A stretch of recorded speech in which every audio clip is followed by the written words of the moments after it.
Palestinian people use force to resist foreign oppression and complete the establishment of an independent state is inalienable right, well founded in international law.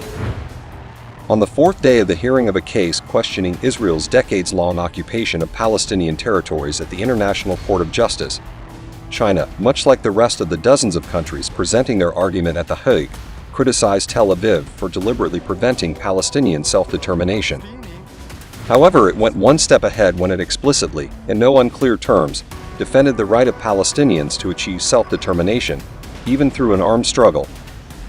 In pursuit of the right to self-determination, Palestinian people use force to resist foreign oppression and complete the establishment of an independent state is inalienable right, well founded in international law.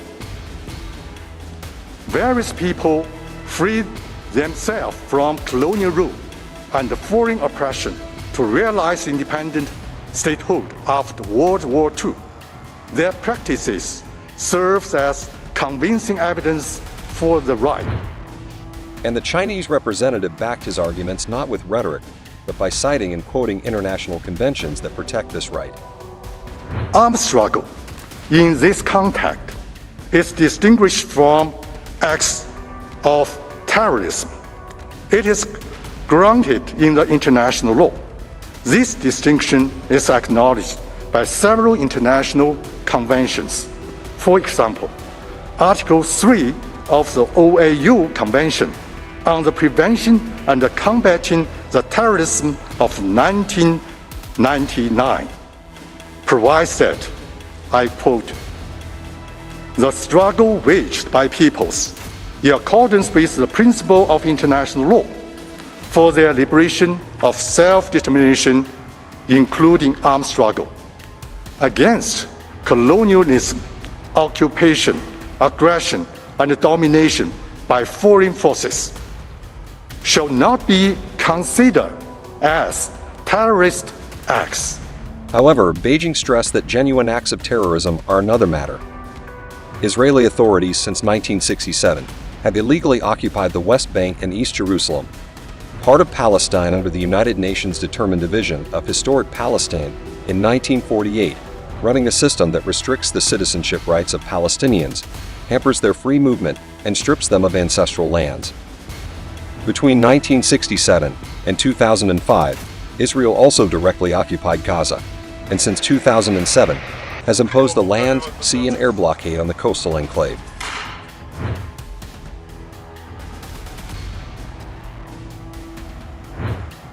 China blasted United States' previous arguments on Israel's right to self-defense in the context of the relentless war Tel Aviv is pursuing in Gaza since October 7. It also took a veiled dig at the argument presented by the United States the day before, where it urged the court not to order unconditional and immediate withdrawal of Israel from the occupied territories without security guarantees, citing safety concerns.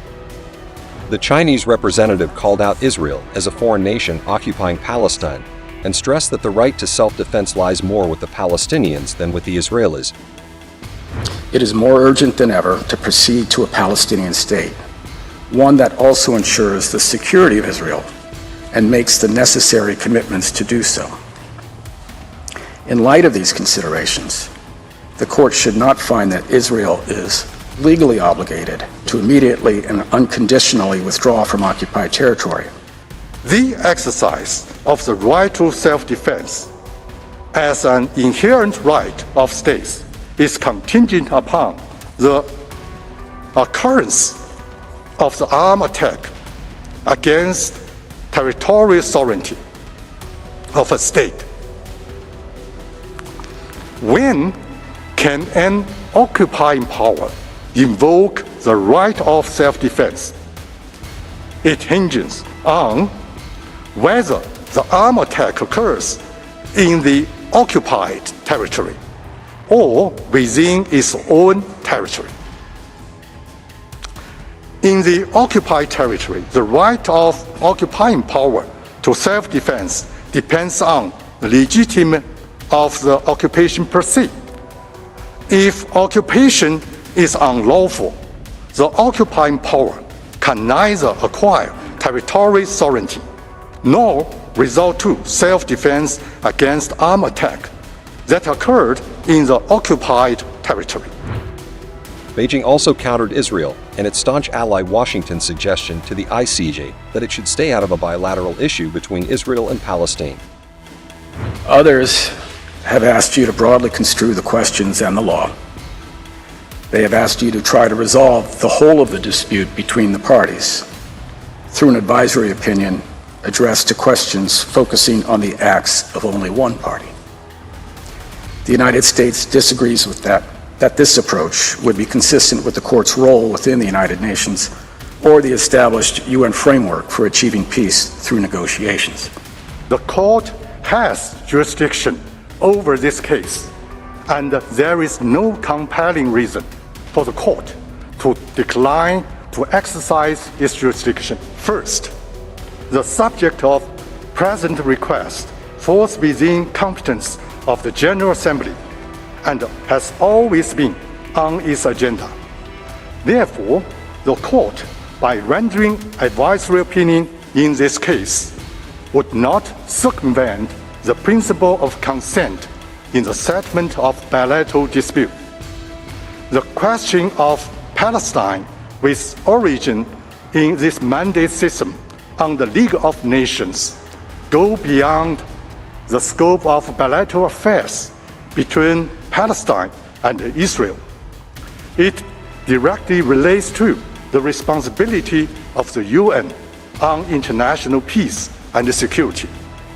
The UN has permanent responsibility toward the question of Palestine.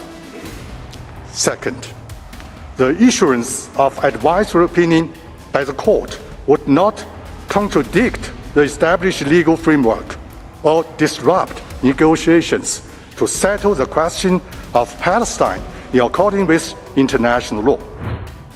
Israel has rejected the World Court's jurisdiction over its rule of the West Bank, arguing that advisory opinions should not be issued when the essence of the matter is a political and not a legal dispute and is therefore beyond its jurisdiction.